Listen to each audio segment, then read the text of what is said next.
Hi guys, welcome back to my channel. In this video I'm going to show you if your iPhone is not turning on, how you can fix it, right? I'll show you the best way. So I have fixed my iPhone, and how I have fixed it I'll show you. So first of all I'm going to show you the whole simple trick. So if your iPhone got turned off, that might be three reasons. Or iPhone, if it's stuck, the best way to turn on any iPhone if it's not working without wasting any time, I'll show you. The thing you have to do is you have to press the combination of keys to force restart, right? So you have to press volume up, then volume down, and keep pressing the power button until you see the Apple logo, right? So follow me.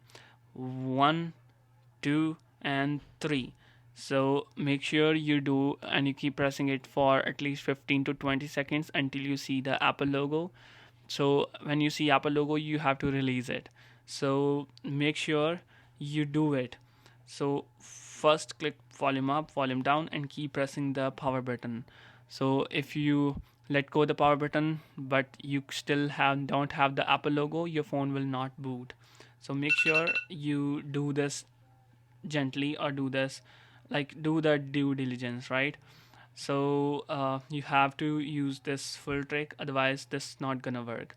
So after that, but if it didn't work, make sure your iPhone do have enough power. So plug your iPhone in for a while, like for half an hour, and then try to turn on your phone, otherwise it's not gonna work. So that's the whole simple fix. Hope you guys find this trick helpful. Thanks for watching, stay tuned, thank you so much.